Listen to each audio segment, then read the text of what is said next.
to Learning from Friends. As you can tell, I'm not Cade Curtis. I am Andrew MceEntyre. 2-year anniversary of Learning from Friends, and Cade likes to switch things up a little bit sometimes and have someone interview him. So today I will be interviewing Cade Curtis. We will be talking about a trip that he took over to the UK this past summer, and we are going to be digging into what all happened there. So before we start that, I am going to pause for a second to give a quote for the day. That seems to be a tradition that Cade does, and I will do the same here. So I'm going to pause and give a quote that my daughter will be providing, as we took a trip to the UK recently and she went, and I want her to provide a little insight as well. So let me take a break for that. Often the hardest person to forgive is yourself. All right, we'll jump right back in. So Cade, we're going to talk about your trip to the UK this summer. Before we do that, let's jump right into the details of why was it important to put this together for this particular podcast episode? Why was it important to document this particular topic? You know, I've over the last several, 2 years of doing this podcast and doing all these different little adventures of talking with people and hearing their stories and hearing what they've kind of done and what they're willing to share, I was trying to think of, 2-year anniversary episode. What should I do? I'm like, what do I have to say that's meaningful or something different kind of deal that it kind of expresses me a little bit.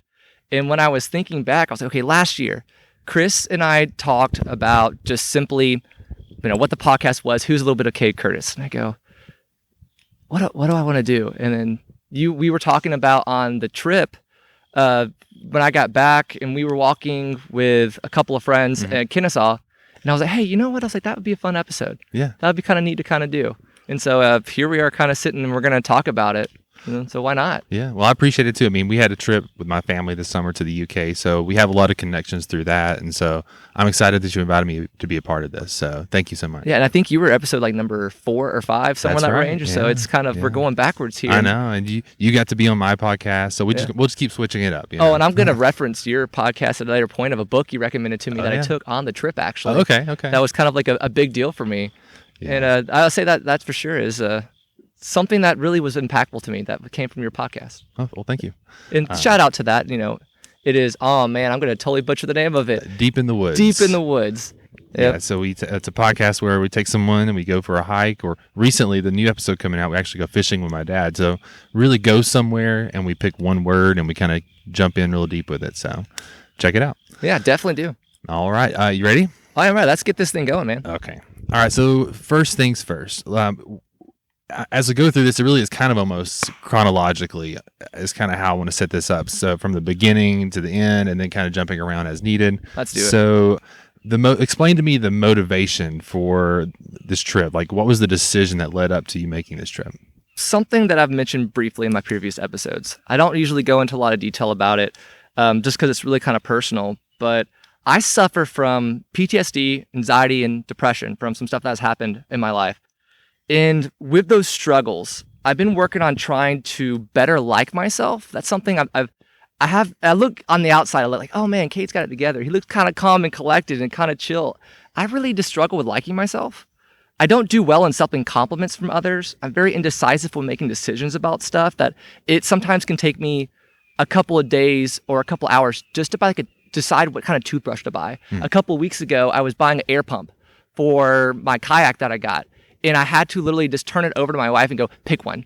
Because I struggled so much with trying to come to that decision, and my anxiety got so fast. My head started spinning, and I couldn't handle it. And another thing that I struggle with is being really alone by myself. Whenever I do things, I usually like to do it in groups or with a couple people because I like to share the experience. So I don't really do things for myself that often because for me, I'm a nurturer, and I like to give myself away to others rather than really all the time looking inwards to myself. So this trip was really more of a therapy.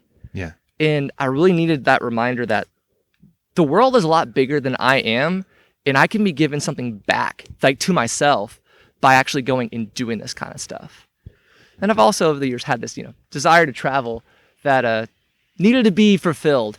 Yeah. Well, it's interesting that you bring up the piece about that being alone, because I think there's a bit of a fear about that piece. And I've talked about this on a recent podcast too, about solitude and how there's this kind of two sides to that. There's the side of that seeking that out. Everybody kind of romanticizes that piece, but there's also a fear related to really being completely alone. I don't know if that's something that you felt or if it was just truly. It's a similar idea entirely. I love that episode, by the way. Oh, thank you. Yeah. So yeah, I don't know. I think that was to try to connect those pieces, but I know that for me, if I did the same thing, or even that idea of that, it would have been a very fear-based decision of like, what's going to happen. I mean, with all the risk involved, which we'll talk about in a little bit. There's a lot to it. I mean, it took a lot to do it, and there's a lot of years, thousands of hours and dollars worth of therapy has gone into getting to that point to be able to do something like this. And I'm 34, and that's something that I think before that, during COVID, I took a trip to DC, and that was probably the first trip I have taken for myself and by myself. Well, I admire that because I don't think I've even done that myself. Like even as a family person, just a family guy, whatever, a father now, it's so hard to take that time to go and do those things. So I definitely admire that decision. So in all of this process, what led to this specific location, the UK, and we'll dig in more about a Buddhist ministry center is where you ended up going to. You want to jump in here and talk about what led to that specific location? Man, this was actually, it's kind of like, sometimes I'm very sporadic and very much just like okay, cool, let's do this. I want to do that.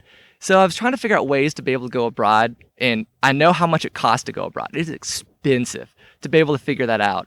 So one thing that I started thinking about was I had a couple of friends that had done work abroad or volunteering abroad. And I'm like, okay, what programs are out there? What can I kind of get into? And I found World Packers, which is a work exchange. And you could go in, you create a profile. Once you've created this profile, they can help match you up with jobs that are fit kind of your profile and fit kind of your desires, what you're looking for. And for me, I found, there was tens of jobs, let's say there's about 15 or 20 that I found. And so I was like, okay, cool, I'm going to start looking into these, but I'm going to be very specific about what I'm going to like apply to. And I was applying to like working on a horse farm. I was applying to work on a tea farm. I was applying to work at a hostel, just kind of helping outside a hostel. Just these different little odd jobs that were there. And this one stood out. It is the Manjushri Kadampa Buddhist Meditation Center in Ulverston, England. And so I applied for it. And this one I was the most scared about because I teach a little bit about Buddhism in 7th grade, but it's not something I'm familiar with. And that was one of those things that when I saw it, I was like, okay, this is something that could potentially like push me. And a little more challenging. And also, well, I'm going to give some favoritism of them. They offered I didn't have to pay for room and board, and I got 3 meals a day, and I got what I wound up getting to do was working in the art studio, and I wanted to work in the art studio and trying something a little different and that means. So that kind of checked a lot of boxes. I applied. I didn't hear back for a while. I literally started applying for these things in April. And then I didn't have a decision or anything really. No, I started applying in February. I didn't book a plane flight until April. So that was one of those, like, from February to April, I didn't hear anything other than a couple little things here and there. And some people were like, oh, maybe we can do this. There was a farm in New Zealand that had septomy. And I was like, oh, that'd be really cool. But whenever I got down to it, it was in the middle of nowhere it was just nice being in the middle of nowhere. Nothing wrong with that. Yeah. But it was, they go, as a heads up, you don't have a car. There's no public transportation. You're going to be on the farm, and we don't have any neighbors we live on I think it was like a 2,000 acre farm. And I was like, okay, that's a little too much for me right now. So they replied second. And then there was an Ireland horse center that responded.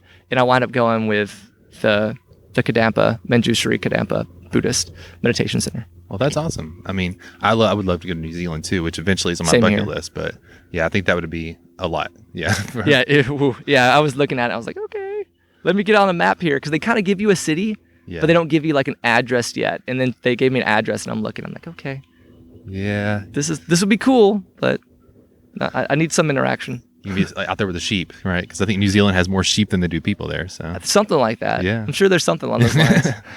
Well, let's go back to kind of what we were mentioning earlier. So we talked about those fears and anxieties before you left the trip. for the trip. Did you have any specific anxieties or fears about what might happen, or the fears of the risk involved?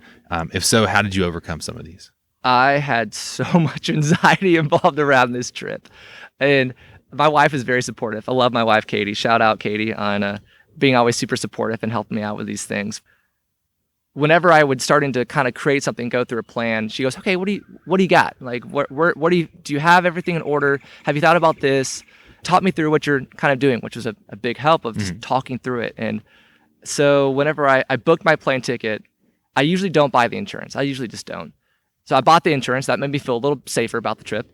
And then I chose a direct flight. That made me feel a little safer because I was like, okay, if I'm getting off a plane, I'm going to go to somewhere else. I have to get onto another plane.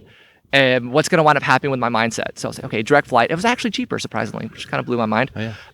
So I was like, okay, cool. That's one thing. I feel a little safer in that. Check. Okay. I'm going to look at medical insurance because I'm like, okay, being abroad, I'm going to be gone for literally 4 weeks. True, yeah. What could medically go wrong? So I'm like, okay, I'm going to buy some medical insurance. So I bought like a little abroad medical insurance policy. That was a little, stress relief as well, getting that off. And then I was like, phone. Okay, I don't want to call people. I just want to be able to have the opportunity like to text or something like that if I need to. So it took me forever to like, do I buy a phone? Do I just buy a SIM card? Do I do this?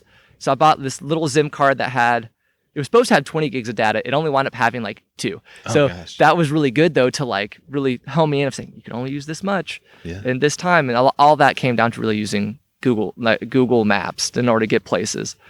But that was another comment. Like, hey, I got this.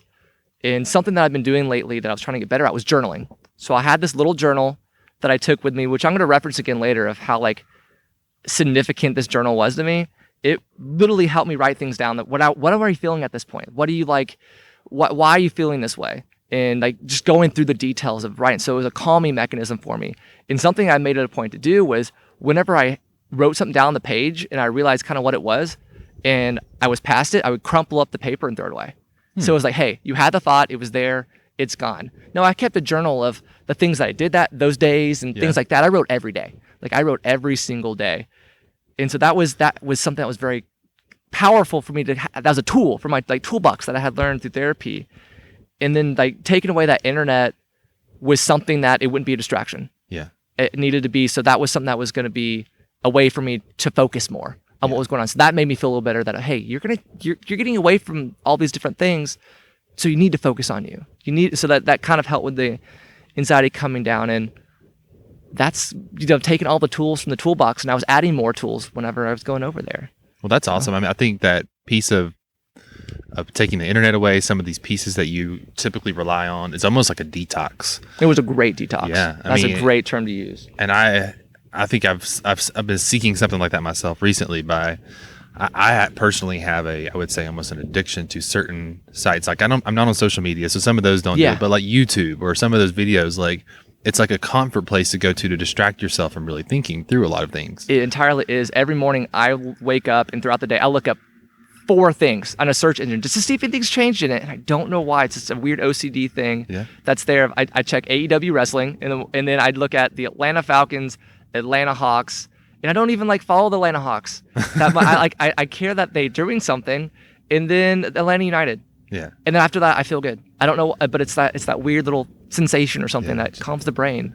I mean, it's there. I mean, I have, after recently kind of going away from a lot of those things, what happens though is it's almost like a withdrawal. It totally is. Yeah. And so I went through withdrawal. Yeah. You start to like realize that you have to think and, not push those, because we have good thoughts, bad thoughts, all of it. Yep. But all the time. Typically when the bad thoughts pop up, that's when we're like, I'm going to go to YouTube and watch some stupid video. Yeah, it makes me laugh or it makes me do this. And that kind of numbs yourself to it. So, I mean, I bet during this trip that, you think of like going to a Buddhist meditation center, I think of almost like a calming process. But I bet there were times when it was very stressful. Oh my gosh, there were some very stressful moments. So, I'm going to put a log on the fire real quick. Okay, I'm listening to you. We haven't talked about that yet. I'll bring that up. So talk about it real quick. I got here this morning and Katie decided to put a fire together for us. So we're outside and sitting by a bonfire, which was a special treat for me. I wasn't expecting. So I think Kate said he woke up and about 8:15 this morning said,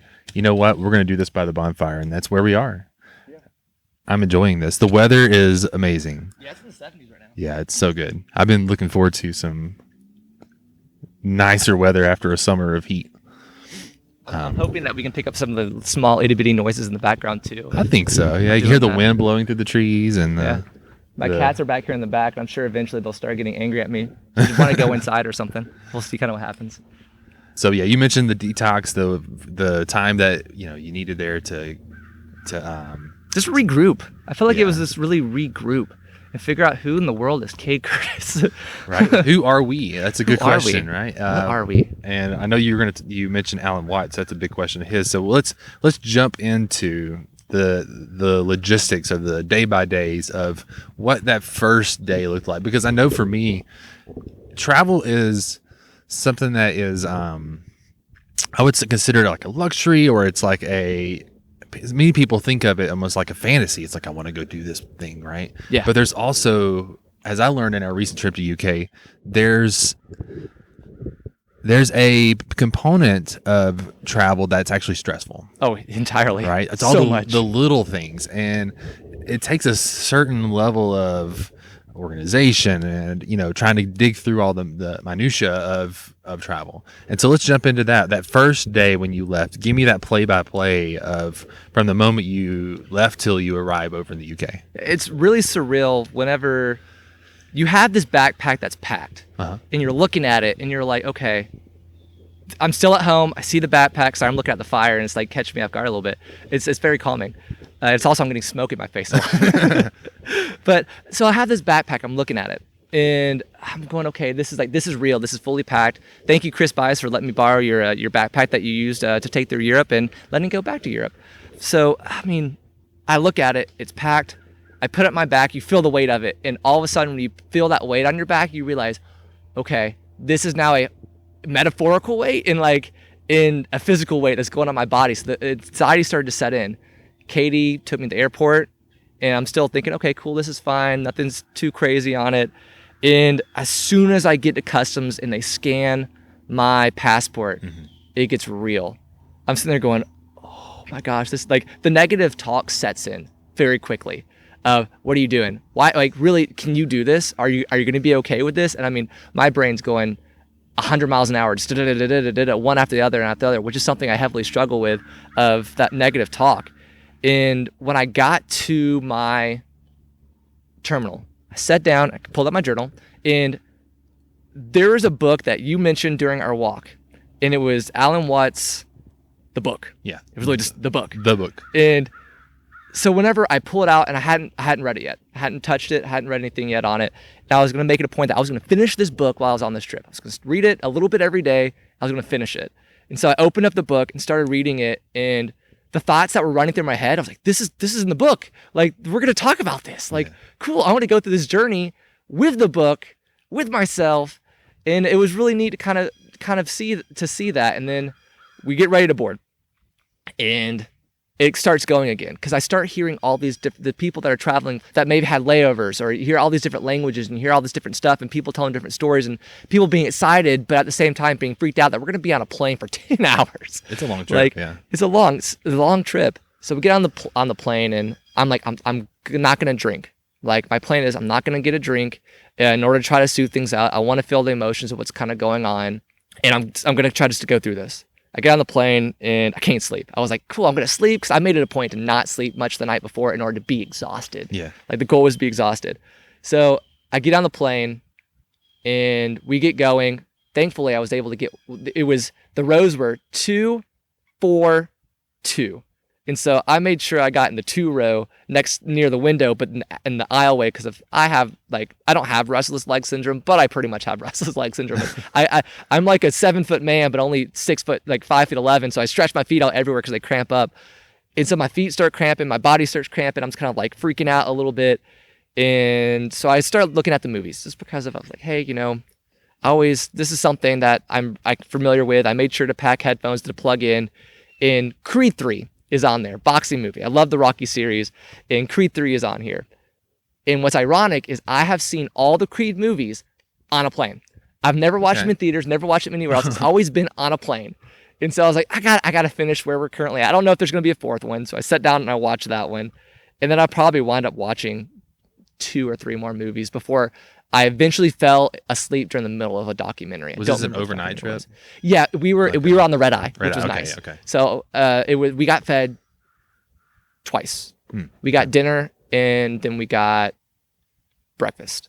So we got fed, and I got woke up whenever they came by a couple times. So I think I wound up getting a couple hours of sleep. Okay. But then once they announced, hey, we're getting ready to go over the top of Scotland, if you want to look out to see, and so I look out the window, and all of a sudden I realized all I had seen was ocean for a long time, and holy crap, there's land that I hadn't seen, and I've never been to Scotland. This was another checking off. I was going to Edinburgh, Scotland to land. And so I land there and I'm like, wow, like, okay, I'm here.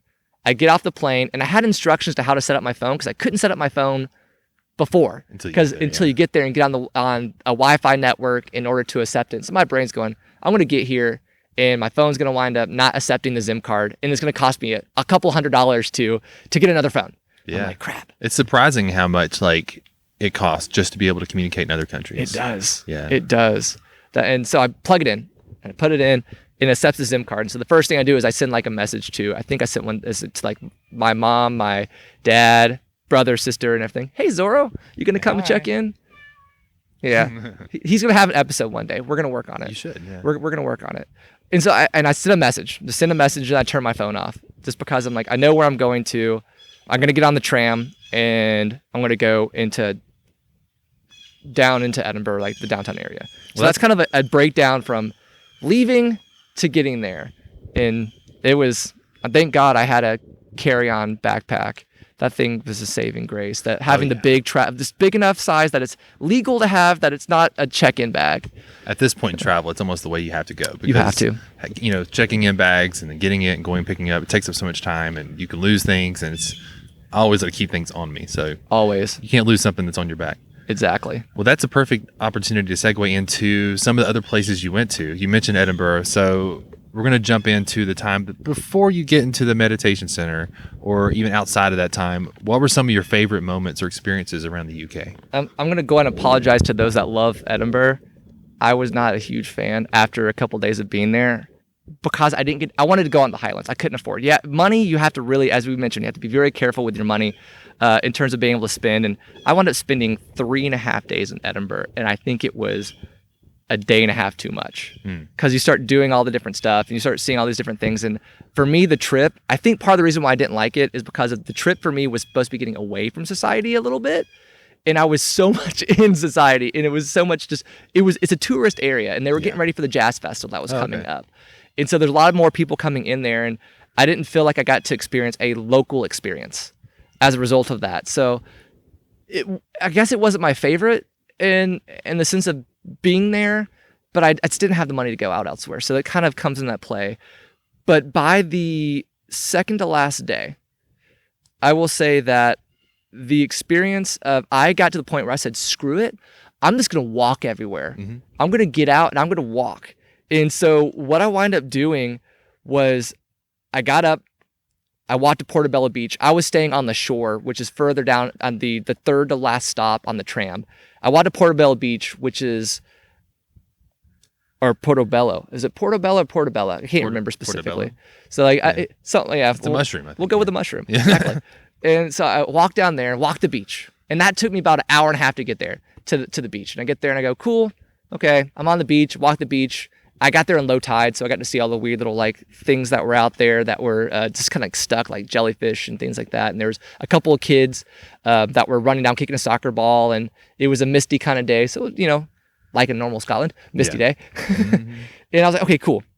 Nice. Okay, I've walked here. What's next? I'm like, do I want to catch a bus? No, Kate, you're not going to catch a bus. You said you were going to walk all day today. I'm like, okay. In my brain, I'm going to walk. And there's this place called Arthur's Seat. Mm-hmm. It's beautiful. It literally is the highest part in Edinburgh. You can look over the entire area, and it's this mountain. I'm not going to call it a mountain. It's more like a hill. I think a lot of that is, like, I was surprised too when we were there, that used to be volcanic. Yeah, it used to be a volcano. Yeah, and so a lot of Edinburgh is very hilly, which when I think of the UK, I don't think of that. But this particular city is lots of hills and lots of little places like you're talking about where you can go hike, because it used to be more of a volcanic region. It entirely was. Like, that's the cool thing about it. That's what makes the Highlands, all the glaciers and stuff that kind of came popping through. So I walked Arthur's Seat. I stood up there, and it was super windy once you get down to the top, and there's all these people around there, and I'm like, okay, cool. This is neat. Then all of a sudden I was like, okay, I'm done. I got here. I did it. Where am I going next? I walked down to the bottom of the hill, and it turns out there's Parliament at the bottom of the hill. I'm like, cool. I guess I want to go tour Parliament because I teach a little bit about the parliamentary system. So walk that. Right above there was Calton Hill. So I was like, cool, I'm going to walk up Calton Hill. Then I walk up to the top and I go, okay, what am I doing next? So I found some place to eat. I ate. And I'm like, I have a concert I'm going to this evening. Find something else to do, Cade. So I went down to Princess Street Garden, which is right in front of the Edinburgh Castle, and hung out there, took a small little nap, and woke up. Didn't really feel hungry, so I bought a bunch of chocolate. I was like, I'm going to have some chocolate. And so I bought some chocolate and walked down to St. Mary's Episcopal Cathedral, and I bought a ticket to see a candlelight concert, not like actual real candles, but like the electric candles, because if you're lighting up hundreds of candles inside a building, I don't know if it's the safest of things anymore. But it would have been cool if they did that. I was hoping they were. But and it was surrounded by this piano, and the pianist came out and played Elton John songs for like an hour. Okay. And I think she played like 16 songs. Maybe it was close to 2 hours. But I'd gone to a concert every night before that. That was kind of like my detoxing of do things that you like, Cade, because of once you get down to where you're going, you're not going to do that anymore. Yeah. And that was all kind of before that, before going down to Ulverston. And I really enjoyed exploring some of the streets and doing some of the things, but getting inside the buildings it didn't do anything for me. I enjoyed being outside though. That was so good to do that. And there's a lot of experiences we'll discuss later that once we get down to Ulverston, that was just as amazing. I think it really set the tone of I needed to walk. My brain needed just to cut loose and walk. Yeah, I think with the first day we were in Edinburgh, that's essentially what we did. I mean, we ended up getting a rental car later, which was a whole thing in driving in London and UK and Scotland is very different. But just the city itself, it was just an old city, a European city, which was nice to see. But we had just came from London.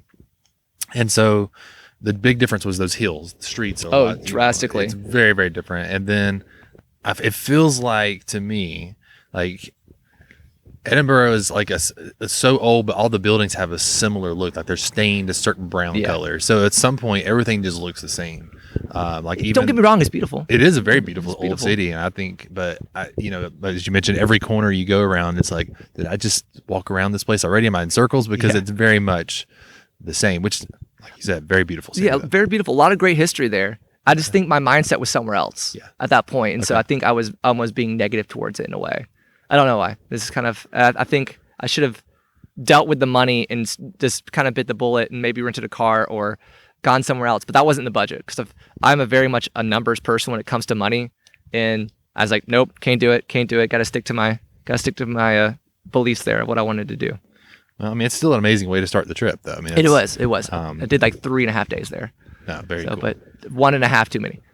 Well, let's jump into the time at the meditation center. So you said Ulverston, is that how you pronounce it? Ulverston, England. Okay. It's about an hour north of Blackpool. It's on the west coast, down in the Lake District, which is they consider one of the most beautiful places to go and visit in the world, especially in the UK, because of just how the trees and the lakes and all the different stuff that's kind of there. The scenery is just amazing. How did you get from Edinburgh down to there? So I took a train, and I totally did not realize there was a strike going on. It's still going on. It's been going on for about a year on the train lines, and my brain was thinking, okay, train ticket. I looked online. I was like, okay, cool. They're like 40, 50 pounds. Awesome. That's fine. No issue with that. But when I get there to go, I should have booked a ticket in advance. But when I get there and I buy a ticket, it's like 75, 80 pounds. And I was like, wait, I remember being like 40 or like 50 kind of pounds. What's going on? And this is when I realized, okay, this is a private system that the prices could fluctuate like a plane ticket. And I wanted to get down there at a certain time, and I didn't plan in advance on that. And so ultimately, I wound up spending somewhere between 70, 80 pounds when I expected on spending somewhere between 30 and 50. And I was like, crap. But it was a nice train ride down, I will admit. Trains are amazing over there. The trains is so nice, and you can get around easily on it. It's just a little expensive to be able to do it, unless you can get on one of the cheap ones that may not cancel on you. I had 2 trains cancel on me several times, which left me stranded at one point. But it was fine. I was able to get another train, but I went ahead and paid 3 times more than I originally wanted to. Yeah, it is a bit of a confusing system. I mean, there's so many different trains and different companies, and just trying to figure it all out. Yep. And so that was a big thing for us too, but just navigating all of that. So it's hard. Yeah, it's not as easy as it seems. No, and there's so many different apps and so many different stuff to be able to use. And yeah. So like you go to the one station, but there's like 3 different companies within that station, and so it's figuring out which one to go to and which one goes which place, and so it's. And if you definitely get on the wrong train, you get fined like £100 for like somewhere between like 100 and 250 pounds for not having the right proper ticket. And they'll get you off. I mean, they'll get you off right there, and you got to pay the fine. Yeah. All right, so let's talk about the meditation center then. So, what did a typical day look like when you were there? Well, let me draw back a second for about the meditation centers, because there's different type. I'm not going to a Buddhist meditation center, but this is the Kadampas. I went to Manjushri Kadampa Buddhist Meditation Center, but the Kadampas are a little different type of Buddhism. They're basically, I'm going to butcher some of these names. I apologize, guys. It's the Mahayana Buddhist school, which was founded in India by one of the Buddhist masters, Atisha, in between 480 to like 1054 kind of range, somewhere in that range on it. And the word Kadampa, basically Ka, refers to kind of the Buddhist teachings, and Dam.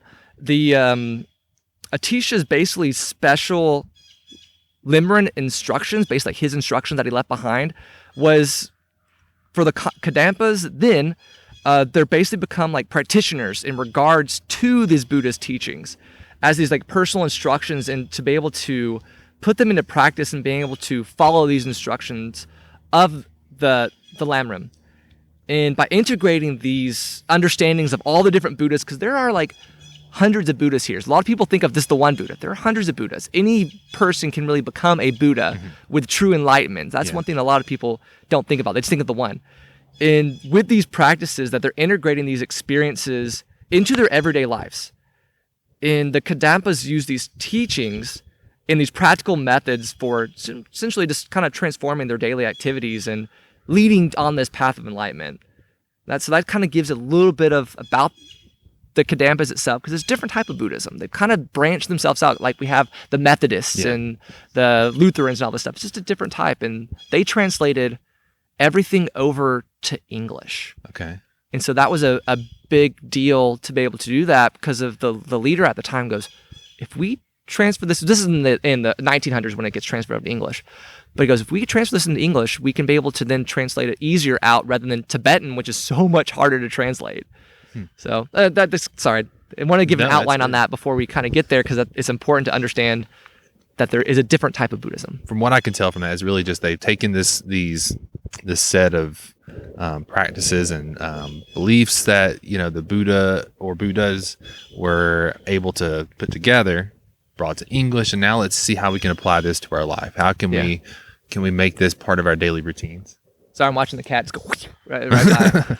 Yeah, it is. It really is. And they have thousands of centers around the world, but this is the headquarters. Oh, okay. Like, this is the main center area of it. And so that's kind of was really neat to kind of to go to that. So yeah, sorry to interrupt that. I wanted to make sure I gave that outline. You asked for, what was the question? So basically, what does the day look like there? So whether it's yours or what their typical routines look like, paint a picture of what it looks like to be there during the day. So I'll kind of just go through I'll go through like a weird hourly schedule, and then I'll go into a little bit more detail on it. I woke up personally around like 6, because I was staying on the top floor of the center, and it was like 3 floors.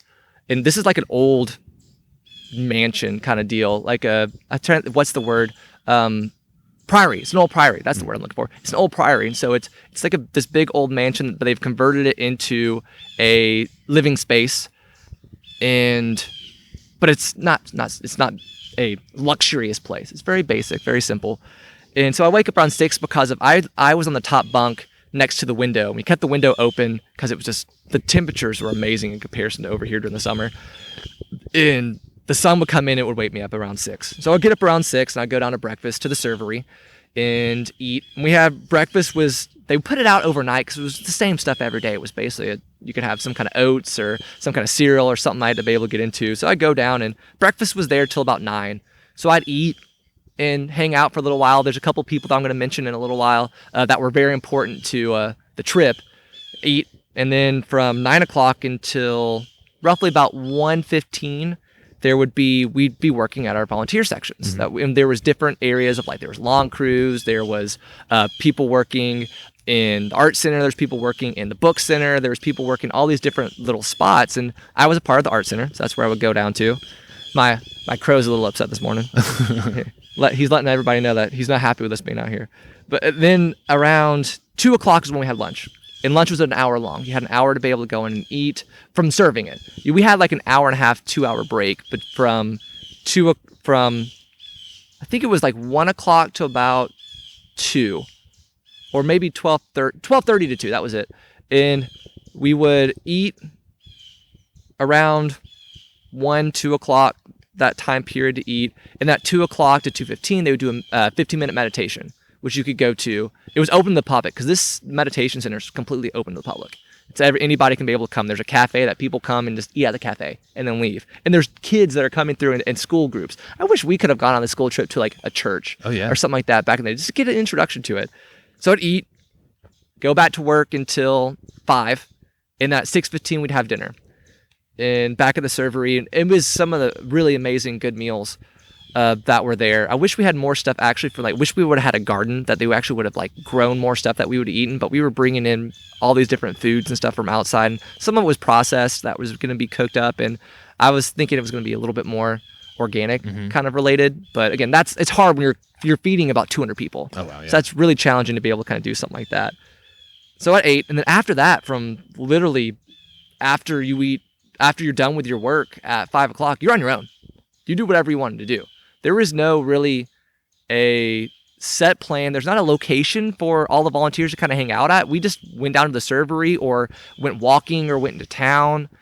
And so most of the time I went down and just kind of sit down in the servery, and Helen and David are the two people that basically made the trip for me. That meeting those two people was more important than being at the center itself. The center was our connection to get us connected together. Yeah. We played a lot of cards, and we would tell a lot of stories and just kind of catch up on these different things. And they are much older than me. Yeah. But I'm an old soul at heart anyway, so I kind of connected in with these people. And Whiz Pop was the card game that I learned from Helen. Okay. Shout out to Helen on teaching me Whiz Pop. I love the game. It's awesome. It's a mixture of like rummy, solitaire, spades. It's like all over the place, but it's a fun little game. And so we played that a lot. Almost every night we would sit down there and play that. I would write. We just talked for a little bit about the day, what we were kind of feeling. 'Cause she worked in the cafeteria. Were they volunteers as well? Yeah, they were volunteers as well. David was actually local. Not that he didn't live that far from the center. He just wanted to actually come and experience it and stay on site. And then Helen she's a backpacker, world traveler, kind of going around in these different places. She was in between going to her next location as well. And so it was really neat hearing their stories and their experiences as well. And I love collecting stories and hearing people's experiences. So sitting and listening to them, and we all came in at the same time. So when we went to introductions for the new volunteers, we kind of met each other, and we were kind of the oddballs that kind of connected together and kind of stuck together. So it was cool. Really, really powerful, because it's hard to meet people, especially when you're in different areas. Yeah. So I think those connections you make with people are that important piece that it really is. Bring it together. It really is. And the weekends, we were on our own entirely. We had nothing after Friday. It was, hey, you want to do something on the weekends, go for it. There was a train station that you could walk up to and catch a train, or there was a lot of trails around the area, because we were down on the coast, and there was a lot of trails to hike, and I did a lot of hiking and walking around, which was very needed for me. And that was really kind of a day-to-day, what it kind of looked like. And I'll talk about the Arts Center in a little bit, but that was really powerful. Yeah. Kind of get to work at the center. That was a day-to-day of, it was almost like having a regular job. It really, because you're volunteering, you're doing a job. Yeah. But there are services that we could go to and attend inside the temple.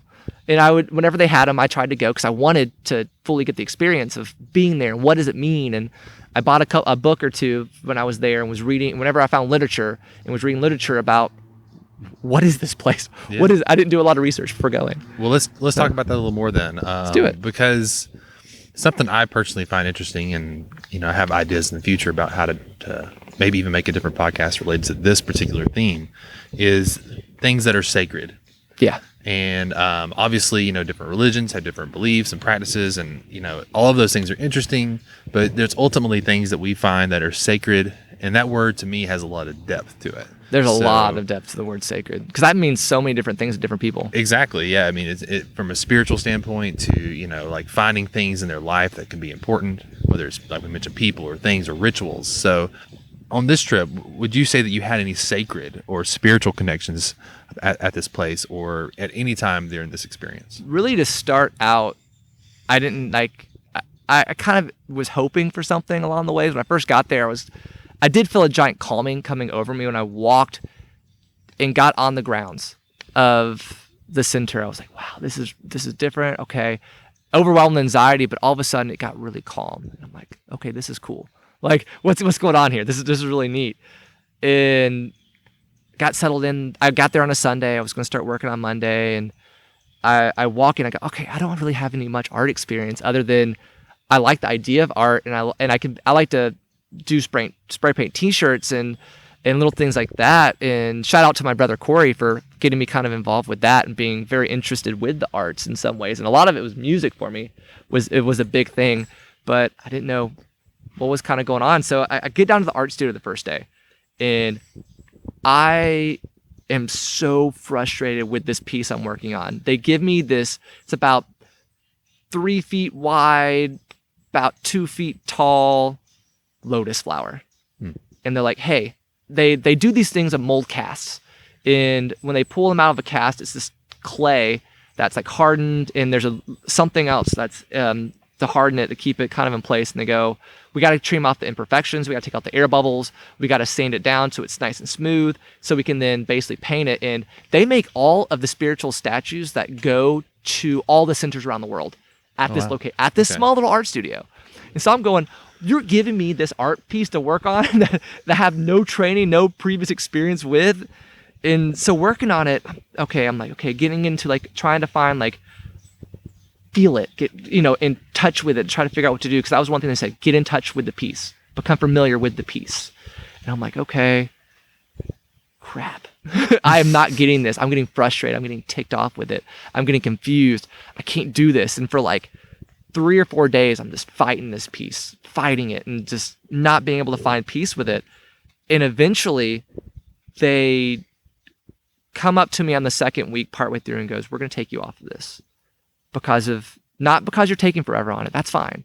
It's, we know you're struggling and we wanted you to try to go through it, but we think you need to push you onto something else. And they put me on these small, intricate little hands and these little roses and things that were going on in the statue. And I go, I'm going to break this thing. It's so tiny. And they're very thin too. And they're like, warning, if you stand too much on it, it's going to break.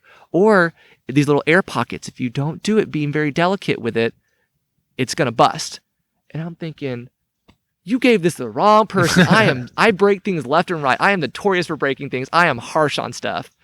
And so it was very spiritual for me to be able to, I did so great with it. I mean, it was amazing. I'm like, holy moly, I'm good at this, man. I'm getting hit with smoke all over the place. Okay. I think we chose that the wind is getting against us. Yeah. And I'm getting into it, and I'm actually doing really good with it. And they're like, oh wow, you're handling this really well. And I was like, okay, I actually am. So I went through a couple of different pieces of working with these different hands and working with these different roses and stuff and feeling a hand inside your hand. So weird. It's like, whenever you have a baby and the baby touches your hand and there's that, wow, there's life in this. There's some kind of something bigger than me inside here. And I don't know why, but I had that experience with these hands I was working with. And being very delicate is not something with touching that I'm good with. And so I got really good at it in a way of over a couple of days. And so I felt like that was something very spiritual in a way for me, of that something came over me of that calmness. And while I was over there, my great uncle Weldon passed away.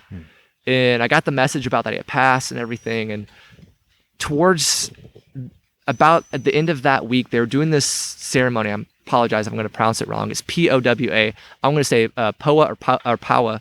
And what it is it's a ceremony that is extremely beautiful. They come in and they do these little liturgies. They go through and they read, and it's all these different tantras and stuff, which enables the benefits of sending the body the spirit onto the next life kind of deal. And they do it for the entire people that died that month, or to kind of give a healing to the people as well. And so I was like, I need to go to this. My great uncle just passed. And I felt like this is something I need to experience. And it's like an hour and a half long. And a lot of this, I don't know what's going on, because they do stuff in Tibetan, they do stuff in English, and the whole weird back and forth. But that was a very good moment for me. I felt very kind of like spiritual to be able to have that. But being inside the temple itself was a different experience, because you take off your shoes. You walk inside this temple. You got to be quiet. You got to be calm. And going into a meditative state, I typically, no offense to anybody in the church or anything like that I have a tendency to get warm or get comfortable and fall asleep during church. And I don't know why, but I have better like sessions when I do that, because I feel like I kind of like actually like get something more connected to it, because I'm hearing somebody talking and it's like going to my dream or whatever I'm thinking about. But I never fell asleep. I never fell asleep during any of these times whenever we're doing meditations and stuff. And so I think that's a kind of like a spiritual kind of thing that kind of came up. And there is the woods that surrounded the area. There were tons of trails that were just on the monastery meditation center area. So I'd walk these trails, and if I had some anxiety, I'd go walk on the trails, and it was so calming. Like, I mean, I don't know what it was. Something came over me, and I was calm. I walked down every morning when I got up and go down to, there was a bay down there, not like a bay like you would go swimming or anything. They said, don't go swimming in it. Stay on the rocks, because we've had people that have died out there. Because it's not deep too either. It's just very shallow, but the tide comes in really quickly and goes out, and it's pretty shallow. But I would go and I'd skip rocks. I'd skip 5 rocks to 10 rocks every day, and it would just kind of set my tone up before or after breakfast, and came back. And that to me was kind of spiritual. But the book I mentioned earlier, the blue book that I was writing down in, this thing was falling apart. Like every day I would have flipped the page to write a new page. I wrote 90 pages in this thing. Wow. But it's not like a big 8.5 or 9 by 11 page. These are like probably 6 by 5. Yeah. Nothing like big. But I made sure I wrote every day, front and back. And I mean, writing in this thing was so relieving and relaxing. And the book fell apart. Like literally fell apart. The binding came off of it. You mentioned earlier that writing was something that you had learned through your own therapy as well. Yeah. So to carry that forward into this experience. But would you say that you have continued to write the same way afterwards? Not as much, really. It's kind of stinks. It kind of felt like it kind of fell off a little bit. But I do this thing called Dailyo. That's an app. And I make sure I write stuff about my day every day. So that's still there, but I wasn't physically handwriting it. I don't need to handwrite more. Uh-huh. But I do occasionally sit down and write stuff out handwriting now. My handwriting's terrible. I mean, it looks like chicken scratch. Yeah, but I don't think for this reason. It didn't matter. Yeah, you're just getting it out. And I did this whenever I went to Karasavine, when I was doing my student teaching, I wrote every day. And I have a giant book on that as well. So I kind of feel like whenever I go on a trip, I write physically on paper more. But I don't know. I think it's a good practice. That's something I need to do myself more, just because I think. But that book falling apart felt like a giant symbolism of like, okay, Cade, you can fall apart, but all the pages are still there. It's not going away. Like you still have the paper, you still have the story still there.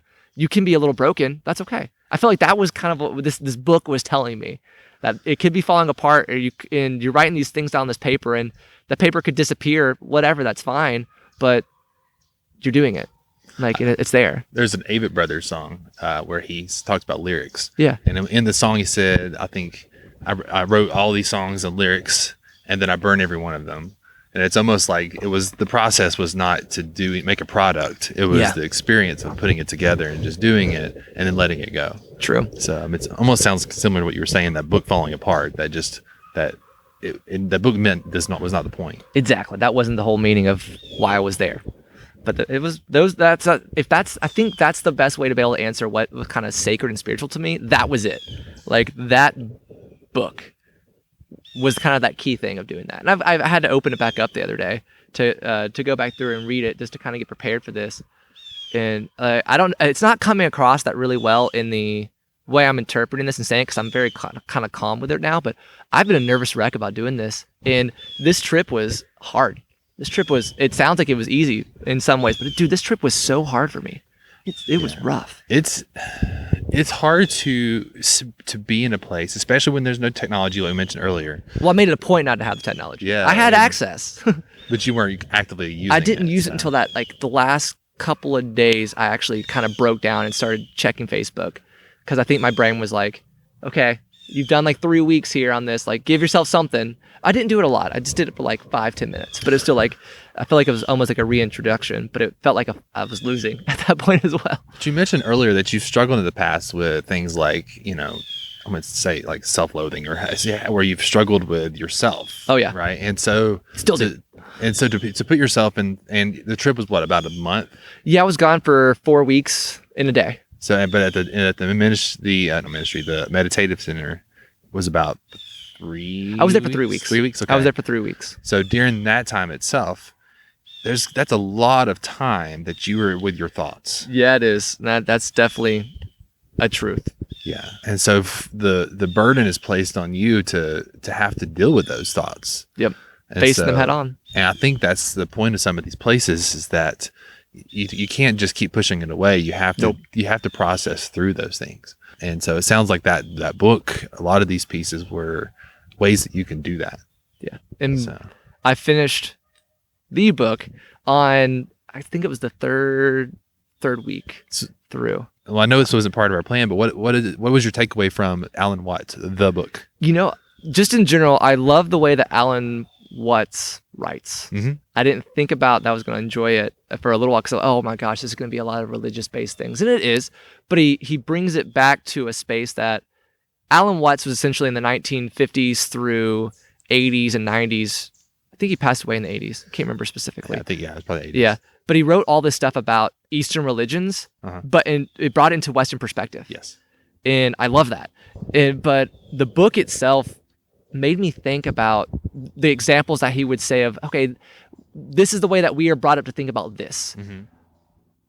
I think this is BS, or like in his mind, I think this is BS. I wish he says it in the beginning of the book. I wish this was a book that someone wrote and gave to me whenever I was young. That was kind of the reason for the name of the book. Exactly. He said supposedly, maybe it's in Japan. Please forgive me if I get this wrong, but there's a belief system or in Eastern philosophies that says you should pass things on to the next generation. Yeah. Like, here's everything you need to know before becoming an adult or getting into life. And that was the reason he wanted to create the book that he could pass on to his own children that says, here's what you need to know. And I think for me, whenever I get to a topic that he had the different chapters and different sections. For me, it was I would stop and I would write something about that topic, or I would sit there and ask some of my questions to myself about that. And I think it was almost like an extra guide that was there, which was so cool to kind of think about that. And being at a Buddhist meditation center too, it was like, he's talking a lot about Buddhism itself. Because that's his whole thing is Buddhism for the most part. Yeah. Like he brings in Hinduism and things like that, a lot of the Eastern religions, but most of it is Buddhism. Yeah, he has a lot of connections with Buddhism. Which, I mean, growing up myself in North Georgia in a very Christian world. Yeah, Cherokee County was the same way growing up. Yeah, it's almost like you get I always call them a lens, right? You put on a pair of glasses and everything you see through these lenses is kind of created through your upbringing, and whether that's through religion or other pieces, you kind of see the world through that area. And so what that book did to me was almost like took those glasses off for a minute and say, here's the world in a different way of looking. And it's okay to look at it this way. Even if I don't agree with everything he says, it at least gives me a different set of lens to put on temporarily that says, exactly. Okay, this is not the same thing I've been told my entire life. So nope, that's very true. Yeah, it's kind of nice. I think I'm on my third book by him now. Oh, really? I'm now like searching up and reading a little bit more on his stuff. And because I read a lot of self-help books. I will admit I'm a self-help like junkie of reading the stuff. And I need to be better about like actually invoking and using a bunch of stuff. But his is definitely on the self-help kind of realm, but not calling it a self-help realm. He's a great but it has speaker that feeling too. Yes, and speeching his articles, like one of the other book the second book I read is nothing but scholarly articles that they compiled together. Yeah. After his death, and I was like, this is so cool. Just like in 5 pages, he explained something that would have taken like you could write 2 books on. Yeah, and he broke it down. He wrote a autobiography before he died. That's on my list to read. Yeah, and that one itself is very much. It's not even really about him. It's just the funny part. It's just his kind of views of life that he's learned, but it's really good too. But I would definitely check out some of his speeches because he just has a way of speaking that, like you said earlier, it's very precise. It doesn't come across like someone who's trying to preach to you. It's just more here's some information Here's that my I've thought. learned. I would like to share it with you. You know, Yeah. it's really good. Well, we could probably talk about that for another hour. So Oh, dude, no, entirely. I think it would be fun to do an episode on Alan Watts. yeah, I think we should sit down and do like a thing on Alan Watts. I could do that. This season is going to be a little different, y'all. Just kind of give you that heads up. I'm going to have some people interviewing their friends. I'm going to and I'm just going to sit there and record it and maybe interject here and there. I'm going to have different quotes that are going to be not just from my mom. There's going to be from other people that are kind of important to me or connected to me in some realm. So I don't know. I'm going to change it up this season. Sometimes so that, you have to. Yeah, keep it we'll see where it interesting. goes. Yeah, exactly. All right, so let's jump back into the questions. Yeah, let's get back in. We write. I have to go by outlines. It helps me out, guys. I'm just throwing that out there. It helps me keep notes and everything. And so I'm like, that's something that peeking behind the curtain again. While you were there, was it difficult to be away from home for that long? And how did you stay connected with your family? That was really hard. I'm not gonna lie. I grew up here in Cherokee County. I left for a while. I came back, and through my PTSD and having all those anxiety and depression issues as a result of that, this is my comfort zone. This is my safety net and everything. So walking away from your safety net and not having anybody there for if I fall or have some kind of issue to it was hard. Like knowing, okay, Kate, all you have is your medication. Good luck. And kind of going over and doing it. But I felt like I had worked my way up to doing it. And I mean, that was very difficult to accept that you are walking away and going away for 4 weeks. I made it a point to be gone for at least more than 2 weeks. And it just turned out to be 4. Like it wound up being 4. But and I think that was very good and very challenging, but it was very much I had to really force myself to do that. In order to keep contact, I wrote Katie every day. Mm-hmm. When I wrote my journal, I also would first handwrite it and then physically read it and put it into this app called Dailyo. And I would copy that and send it to Katie every day. I was like, hey, this is what was going on in my day. Because I always come home and I talk to my wife about what happened in the day and we check in with each other. And so, but I didn't, I called maybe 3 or 4 times over Facebook chat and talked to her. I called and talked to my mom and dad once. But I try to make it a point not to be as like fully like having these long conversations because I wanted to make sure that I was there, that I was present there in that location. So just sending the email was kind of the whole one way of keeping kind of in touch there. I'm so sorry that I can see your eyes are drying out, man. It's okay. We're making it. We're going to do this. they are drying out. I can see. It is okay. Every once in a while, the smoke will hit you right there and you're like, oh, yeah, okay, you feel there we it. are. You feel it. So that's, sending the emails and doing the Facebook. I think I did like 4, maybe 5 Facebook chats. Okay. And that was towards the end of the trip. Not the first of the trip, but towards the end of the trip. Oh yeah, Facebooked, chatted my niece and nephew once. That was cool. But I did it during quiet hours, which was not the smartest of things. We had a thing called at 10 o'clock, it went to quiet hour. Yeah. It's from 10 o'clock to 6 o'clock.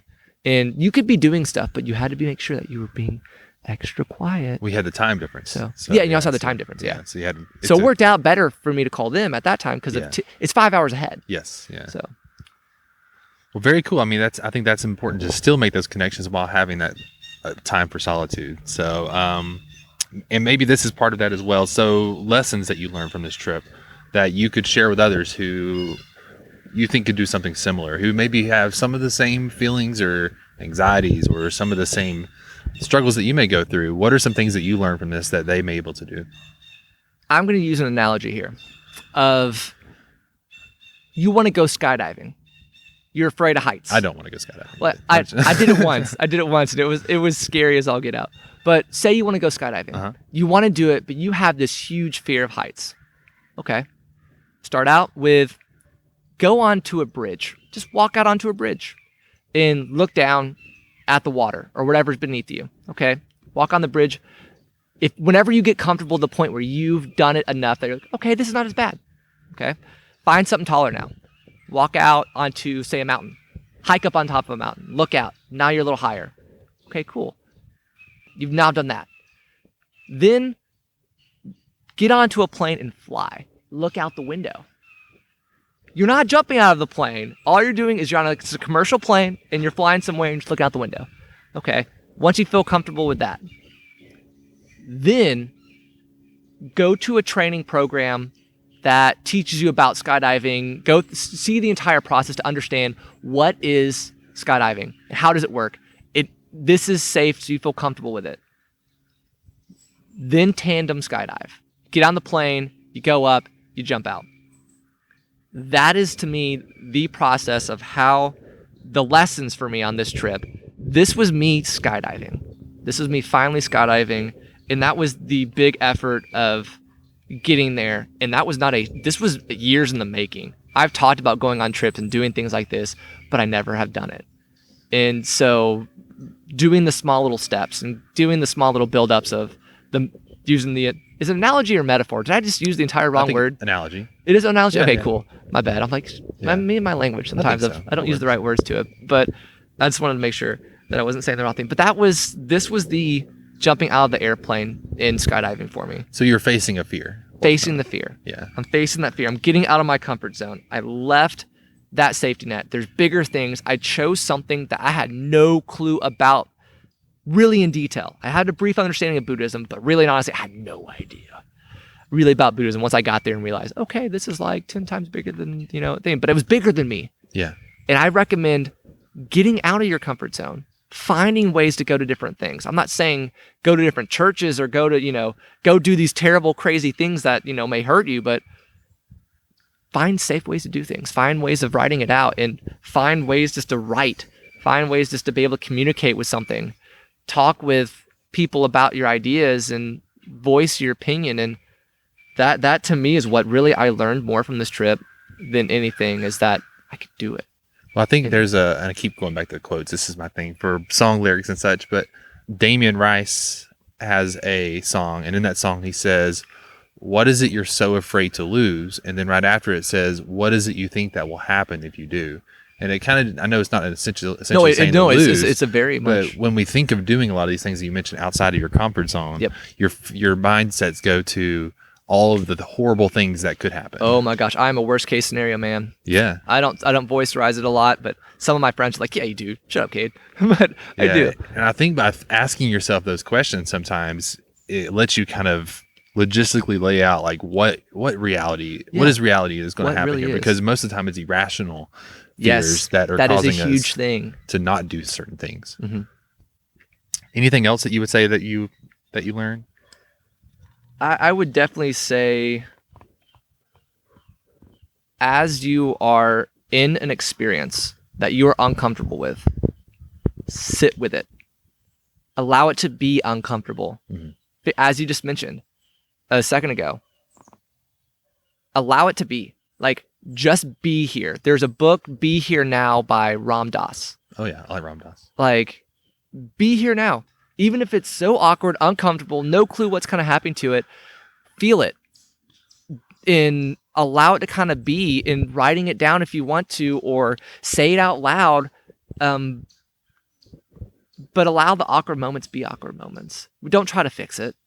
That's something that I think of advice to it. Unless it's physically harming you, then why? It may teach you something. Those lessons, I didn't get a lot of these lessons that I'm talking about now until I got home, or I was sitting on the plane coming back and just thinking about it, because once I was in it, I wanted to be in it. Yeah.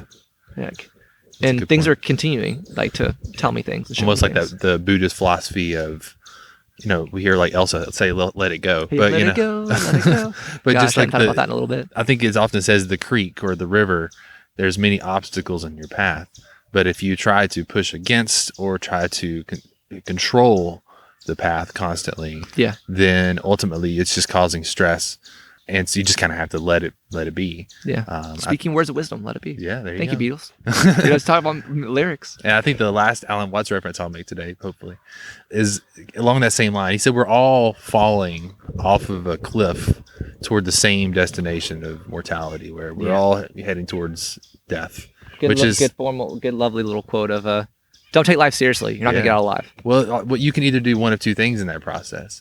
You can either try to hold on to anything as you're falling, which is just going to make you feel, stress and anxiety and a lot of exhaustion, or you can just let go and experience it, because either way, we're all going in the same path. Very, very, very, very true. All right, let's jump back in and go back from Alan Watts to a funny story or something that you felt was meaningful that you want to share. I have a couple little funny stories that is quite enjoyable to it. The very first one is really awkward. The first day I get there on the monastery, it's a Sunday. I went to there having like a service. So I went to the service, And I get out and I'm like, you know what? It's before night. I'd walked down this trail earlier in the day. I want to go see the sunset down out in the bay. So I'm going to walk down there and walk down towards the bay. I get right down there and there is these two girls in the water. And I'm like, they shouldn't be down here in the water. Like, it's not safe. I'm being told it's not safe. And I realize one of them is naked, like straight up 100% naked. And the other girl is like, has a camera and taking pictures kind of deal. And like, this is okay. So I walk and they kind of like look up at me and I'm like, it's okay. I'm like, hi, I'm just going to go this way. I'm going to turn but I'm going to walk. And I kind of shield my eyes and start walking away. And then I walk down the beach and I come back and, the girl's dressed and the other ones, and they're like starting to apologize to me and say, hey, blah, blah, blah. And I'm thinking in my head, is this like some kind of ritual I don't know about that's going on? Like, what have I got myself into? Exactly. Do I need to stay away from here on Sunday nights after any worship service? And so we talk about it for a minute and she's like, oh, the water was calling me and I came down. I visit here for a little bit. I'm at college over here. And I'm like, okay, cool. Like, awesome. And didn't think any more about it. After kind of walking by, and I wrote the story to my wife Katie, telling about it, and she kind of got a chuckle out of it for a second. And then about a week later, I see the girl again on the trail, and I go, hey, and she literally turns and she goes, hey, guy that saw me naked. I was just like, man, okay, cool. And she's with some guy walking down. I'm like, is this guy gonna like punch me in the face or something of some sort? I'm like, so I responded by saying, hey, naked girl, and that's the last time I saw her, but it was just so really odd of like a first night there and then like a week later, just kind of like not being awkward by it, but just acknowledging it. Just kind of was. And being there was a large group of people from South America. Mm-hmm. And it was they spoke broken English. They were there to work on their English because this is the meditation center to speak. Everything is mostly in English. So they were there to work on that. And so finding ways to kind of communicate was hilarious at times because like we're trying to do gestures, we're trying to find ways to kind of communicate, and it's just like, okay, this is slowly working, some that does not work. So that to me was funny and awkward, but quite enjoyable as we started to like figure each other out. But with that, they would do a lot of celebrations for birthdays and just people leaving, because we had people constantly leaving in and out because you were there, you had to stay a week. Mm-hmm. And so each week people would be leaving, but sometimes people would leave a little early if they needed to or something. So I attended a lot of birthdays down at the bay. One night, get down there and one of the ladies has a guitar, like a classical guitar, and she's playing music. And I walk up and I hear the Four Non-Blondes song, What's Going On? And so I literally start walking up and I'm singing this song, and I sit down next to the lady that's playing guitar and I belt this thing out. It's like karaoke kind of style going through, and I belt this thing out with her. And then there was like 2 or 3 other songs in English that I knew that I sang with her. But I sat there instead of just playing drums on my feet, my chest, and it was a funny experience of just sitting there and doing it, even though, it was just weird. I will say like a major meaningful experience to me that took a lot is I don't do good at quitting things. My brain is, even if it's so uncomfortable that like I have to finish it. Hey, look, there's a deer. Sorry, I get sidetracked. If you look further, but we've got 4 deer that live back here. Yeah. So maybe they'll pop back up a little bit. Sorry, sidetrack. I actually wind up getting transferred out of the art studio because they were getting ready to do their big yearly festival. Mm-hmm. And they're like, we're going to put you on the housekeeping. I got so ticked off. I got so just angry about it. And I did 2.5 days of it. On the second day, I go, I am done with this. Like, one of my buddies, David, which I'm going to mention here in a minute, was like, dude, why are you doing, you're on vacation. Why are you going to do something that doesn't make you happy? Like, what are you doing? Mm-hmm. And so I quit. I paid the extra money to stay there for the extra 2 days because I'm like, I'm not leaving. I've already said I was going to be here. I'm going to still enjoy the experience. But during that time period, at that moment, that was huge for me to say I quit. To say that I'm walking away from this. I'm still going to stay here and be here. So it kind of like felt like I was still finishing, but I was like, I quit. And then I did some hiking, which is something I'll, talk about in a minute. That was just something that was very impactful to me. Well, I'll go ahead and talk about it now a little bit. I walked about 8 hours in the Cumbria Way, 4 hours up and then 4 hours back. And I want to actually type the whole entire thing. It connects to Carlisle, to Ulverston. And this is a trail that people come from around the world just to kind of be able to hike. It's really cool.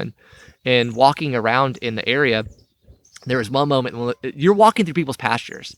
I love this about over in the UK of you're walking around and it's like, oh, here's a public path that goes through this guy's property. Yeah. Like just walk through and you know, they'll wave to you and say hi. And I'm walking along, and at one point I come along and I hear this roar, and I'm like, what is this? Like and I'm like, what's going on? And I look up on the top of the hill, and there is like probably somewhere between 50 and 100 sheep just running across the top of this hill. And I'm like, do I just stand here? What am I going to do? Like, you know, and then I see a sheepdog come around the corner, herding the sheep in one direction. And then a guy on the four-wheeler behind it.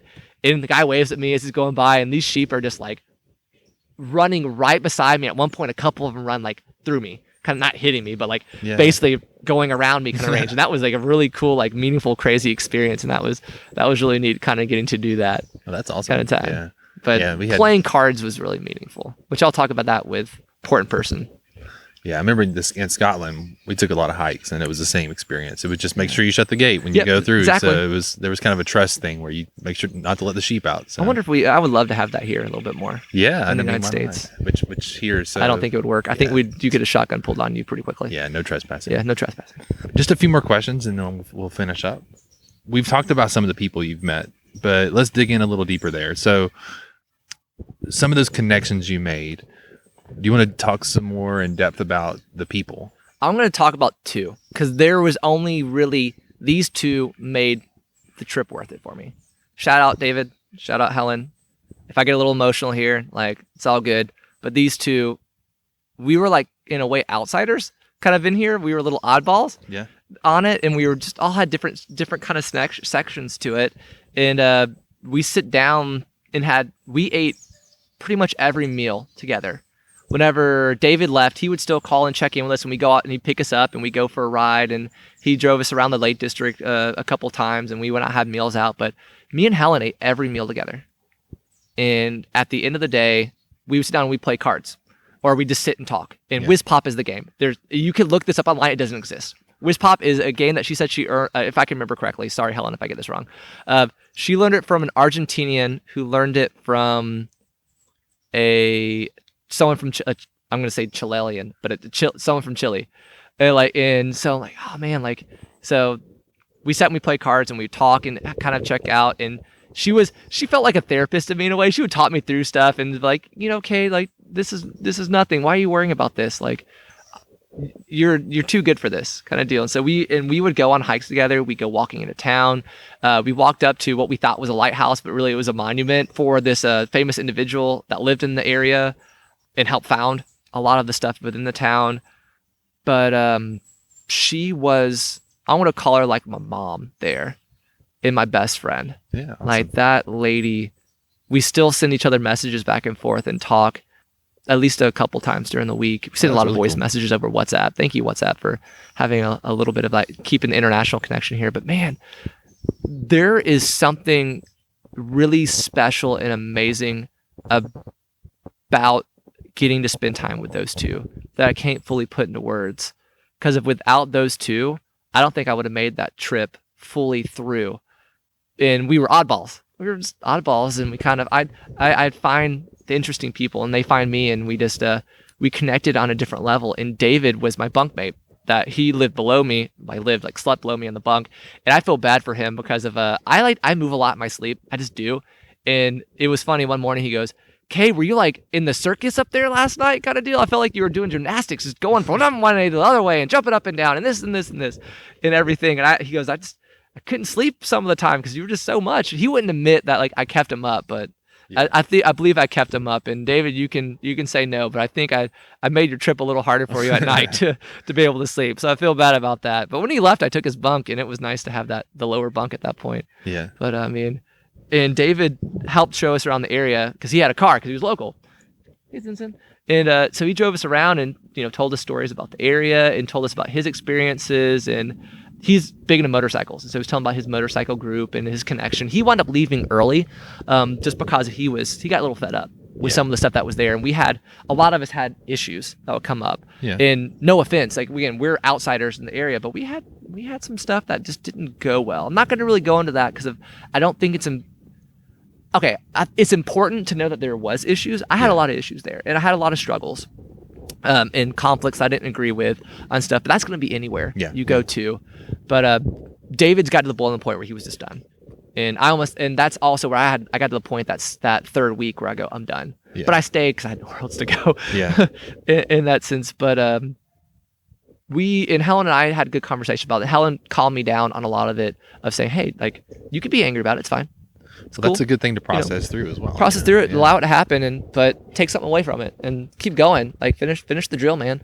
Finish up what's going on. And we had a lot of good talks. So once we got more comfortable with each other about just ourselves, and it felt like a great kind of therapy in a way of surviving through it and being able to bond on that extra level. And every morning, Helen and I would have breakfast. Helen and I would have lunch together. Helen and I would have dinner together. We were like, it was like we were just brother and sister, or mom and son, or whatever you want to call it. But that was a special connection that I will take with me. And if I have the time and have the money, I'll find the time. But if I have the money and wherever she's located, I want to go back. I want to spend time with her. Yeah.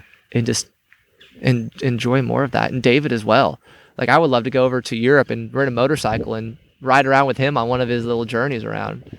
In that sense. I hope that you're both doing well, by the way, as you're hearing this. And I love both of you. Yeah. I mean, it's awesome to hear that, because you went to a place almost to... Oh, there's a person I forgot to mention. Marjorie, I'm sorry, Marjorie, if you end up hearing this. She was from Atlanta. It was funny. But she had left Atlanta a while back and was just kind of living around. But it was just funny. Like, hey, there's someone from Georgia. And she was there for a week and a half, 2 weeks with us. And she would sit and we would eat and we would hang out and talk from time to time. Crazy. But it wasn't as like frequent as me and Helen. Like, me and Helen were like at times attached at the hip. I felt like I was a sheep following her at times. Like, I needed that comfort zone, and she was my safety net. She was my comfort. Yeah. Sorry about that. No, that's all. I mean, I just think it's really cool to see that you went to a place almost to find yourself, but you still made these connections with people that were important, and how I think that's something that we often neglect, because when we go through some of these mental things to kind of help us, we often think that we have to be done alone, or we have to dig through these processes by ourselves. But really, it is those connections with people that sometimes help us the most. It really is. It really is. And your episode on solitude was a great episode, that you do a walk with yourself and going through. And so if you get a chance to listen to that episode, guys, I'm going to put links to your podcast in that specific episode to go back and listen to. Well, I think that was one of the takeaways, was that there's a balance to all that. You know, there's this need to be on your own, but there's also this need to be with people and to make those connections. And solitude has its place, but there's also those times when we need others. It really is. We do.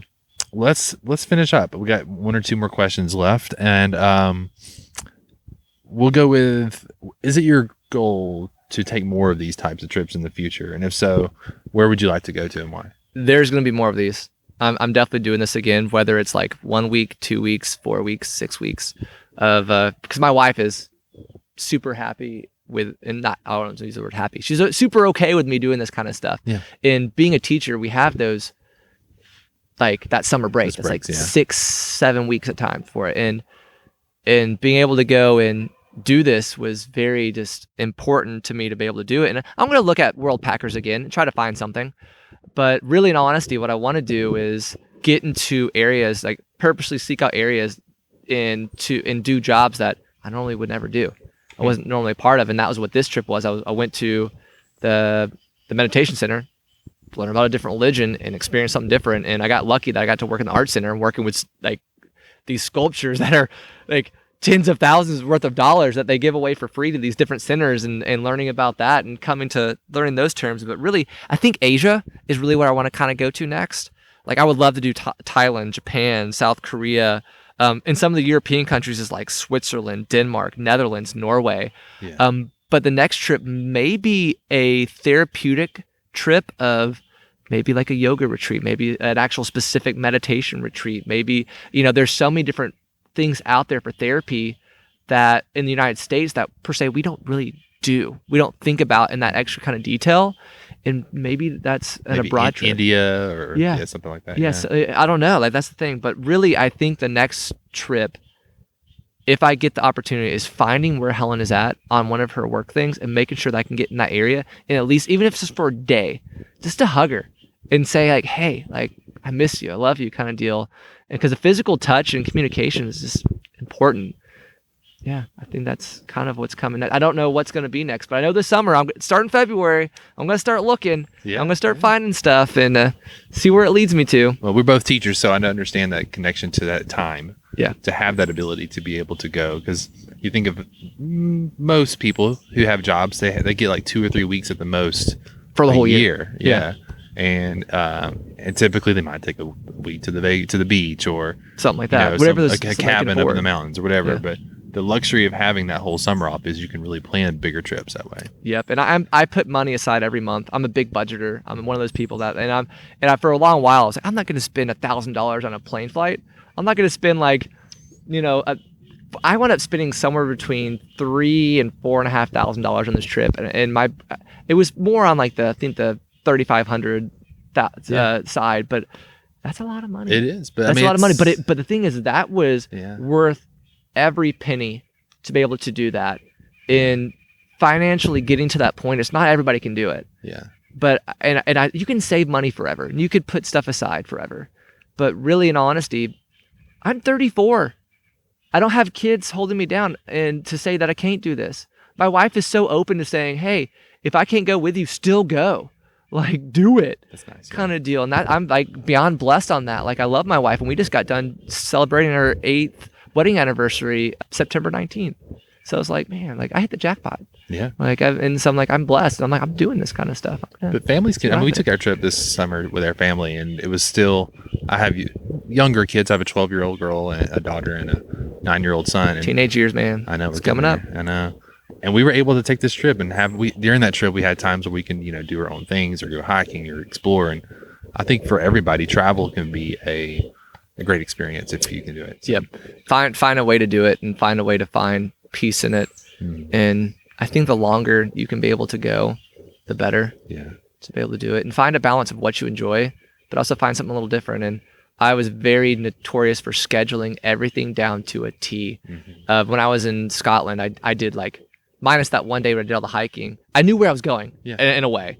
But I had to be here at this. I had to be here at this time. The first week, the first 3 or 4 days I was at the monastery, I have a wristband that you can write on that a lot of people in the medical field will use at times.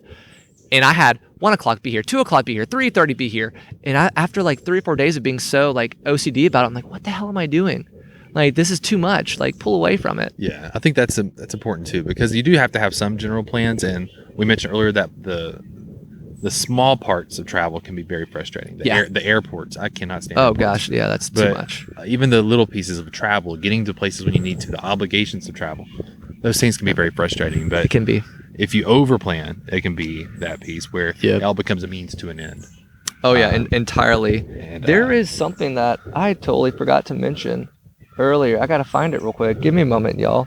That was a very important event before I left. Where was that thing? Sorry, y'all. There was an event that I went to here it is. Before I left to come home, like literally the last day I was in Scotland, I went to this concert. The jazz festival was kind of starting to ramp up and everything, but it was Fergus McCready and Charlie Stewart at the Meadowbank Church in Edinburgh. They were playing traditional music, but they added a twist of jazz to it. So they kind of it was a fiddle player and a pianist, classically trained, all this sort of stuff, professional musicians. I will say that's in my top 10 favorite concerts of all time now. Wow. I cried sitting in that concert because it was the perfect closure for that trip. It was the final night, and then I left and went home the next morning. That was a spiritual and sacred experience of I had closure on this event. And I was late to the concert because I went to the wrong church because I thought it was a different church. And then I realized, crap, I went to the wrong. So I ran to get there. So it felt like there was symbolism in my mind of going, hey, I was wrong. And I corrected myself. I got there. I attended the concert. It was a whole entire experience for me of hearing this traditional and mixture of adding another flavor with jazz on top of it, which kind of felt like hey, Cade, you went and experienced this, but you added your own twist to it and you add things. So this is like a symbolism of like yourself, of what you just did on this trip. So I cried in that concert, and it was very just emotional, kind of the ending. Why did I forget that? I'm glad I got there and remembered it. Well, I think it was a good point, because this is kind of where we're finishing the conversation, but also it sounds like that was the end. Yeah, that was the perfect ending of that trip. And then I flew home the next morning, and it wasn't flying home because I wind up, my plane started leaking gas. Oh, that's right, yeah. We had to defer to Iceland for 12 hours. And as a result of that, I got $400 back from Delta and Sky Miles and stuff like that. And then this is why it was important to buy the insurance, because I got deferred and I bought the insurance and everything. I had to fight for about a week and a half to get it, but I got $700 back from having the insurance. And so I have like $1,100 that I have off to the side to be able to go on my next trip right there. And I only paid $1,300 for including the insurance and flights and everything to originally go over there. So like, bam! Yeah, a lot of flights are doing that now. Like if you can work it out, you can get some money out of it. But if as long as you're willing to be flexible, be flexible and work on it. But it was cool to be in Iceland that one day, even though I wish I could have like gone somewhere. But I was only there for like less than 12 hours. That's definitely on my bucket list, to go and spend more time, which I know you've done before. I got lucky. I got to go there for a week over. I got to celebrate Thanksgiving there with my brother and one of my best friends, Chris Bias, and that was really cool. But I think we saw about like 5 seconds of the Northern Lights, and we were hoping to see more of it. That's more than some people get to see, because it's even when you go and plan it, sometimes it doesn't work. No, so. It's a probability that you never know. Yeah. Well, let's finish up. I want to go to the last question. On my own podcast, I always finish with this question, so I wanted to kind of transfer this over to yours. Let's do it. So typically we take a walk in the woods, and you've done that with me. We walked on your family's farm. Yeah, that was a blast. And I asked the question is, after that conversation, where do you go next? So what is the next step on the path? So based on this experience, what will you take away that will guide your future decisions or choices? Like, what was your biggest takeaway? I will say my biggest takeaway, the next step for me, is to do more stepping out of my comfort zone. And I'm going to start reading more. I don't read a lot in comparison, but I'm going to read physical books. I'm not going to sit and listen to the audiobook version of it. It's going to take me a little bit longer to do it, but I'm going to pick up some more books. I haven't been doing therapy. I've been doing therapy, but not like talk therapy for a while. I'm just doing more therapy of like medication stuff and kind of going through. But I'm going to try to do some more like alternative medicine, like ideas, in order to add another tool to the toolbox, add another something extra there, and doing some extra research in those kind of directions. And I'm trying to figure out where the next trip is, and trying to figure out how to evolve myself a little bit more better through those kind of events, and being able to talk to more. I want to be a little bit bigger of an advocate for mental health. I think that's something that's going to kind of come up, and I think I need a lot of different changes in my life, that I've been kind of like not stagnant per se, but I think it's time for a little bit of change and stuff. And I think you're going to see a little bit of that in the podcast changing a little bit, because it has to evolve. I'm running out of friends. Back. I don't have many more friends. I have more friends, but people that are willing to come on. Hey, I get it. And doing it. But again, it's going to be, this season's going to be some learning from friends. I'm not going to change the podcast name, but it's learning from friends. It's learning from friends, but friends. Yeah. Expand it out. Yeah. Yeah, expand it out a little bit. Because some people, like, if I interviewed your wife, I don't know your wife that well at all. I say hi to her and thing, but if you sit down with your wife, you can have a very in-depth conversation, because and like have spent time, loved her, have this big whole long relationship and I think that's something that I could go back and get my old guests that have been on here and let them pick somebody. Yeah, that's a good idea. Yeah. I think you have to evolve with it. I know with even my own podcast, and I've only been doing it for almost a year, which isn't. Yeah, it's true. Yeah, I'm getting close. Yeah. You start to get to the point where you're like, okay, who's next? Yeah. Where is that person, and what am I going to talk about? And it becomes where you do have to kind of evolve and change some. And I even have ideas myself of where to go from, how can I change this? Instead of walking in the woods, like this next episode, I'll be sitting on a boat fishing. So into the water? Yeah, right. To the water. Deep in the water. I don't know. Deep in the water. Yeah. Yeah.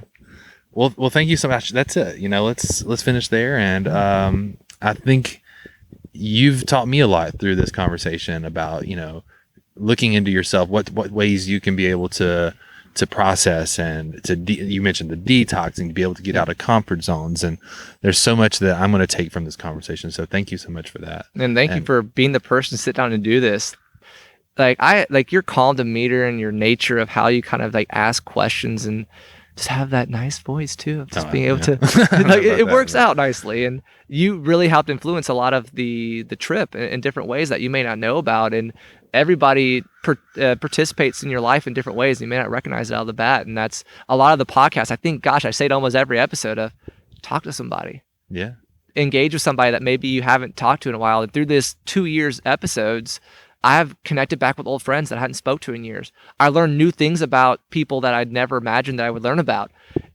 And it's amazing what wound up becoming as a result of what this podcast has led to. And some people that have emailed me over the 2 years has been interesting and inspirational that I never thought about. And again, I don't have crazy numbers of millions of people and tens of thousands of people. I got about 100 to 200 people that listen to the podcast. Yeah. And that's really cool. If it was one other person listening to it, it's amazing. Like, and if you've been listening for 60 plus episodes now, gosh, I don't remember what number. We're in the 60s now. But like being in the 60s, like episodes, it's like, man, if you just find one episode or connect with one person or change one person's life here, like as educators, that's something that we don't think about, of changing and connecting with people's lives in different ways. And this podcast has given me a little bit of a capabilities of connecting with others. And it's true. And I think if I can make some of the same connections as someone who's been creating a podcast, you do go and look and see times like, oh, who's looking or what's happening. But because I think it's important that we make those connections and share things. And there's something special about that. But I think in the end, it's really, as we've talked about through this whole discussion, it's an additional tool almost to be able to adding another tool to the toolbox. That's be able to get things out, to get out of the house, to go somewhere, to connect with another person, because as we've said, that importance of connecting with people is there, and it's really its own form of therapy to be able to do these podcasts. It totally is. So I just hate the editing portion that takes anywhere between 2 hours to 5 hours depending upon the episode. You're like, that's true. Yeah, you get better at it, but it's still not the best part. Still stinks. Yeah, I think anything you do, there's always the parts you don't like, like any job you do, any hobby you have, there's always the part that's a struggle. And that, I agree, the editing part's not as fun. Part. That's the worst. Well, let's finish here. Thanks again for doing this, and let me be a part of this conversation. This was great, and thank you. Normally, Cade would do this, but since I'm the host, I'm going to do it today. So find a way to connect with Cade. You can reach him at cade@learningfromfriends.com. He also is on many other social platforms and sites, including Patreon. So take the time to reach out through Patreon. Give this guy some money, because the time it takes to do a lot of this, it really is, it's a lot of work. So connect with him through that. And normally Cade ends with this little saying, and I'm going to do it today. Most of all, don't forget to let your curiosity fly high.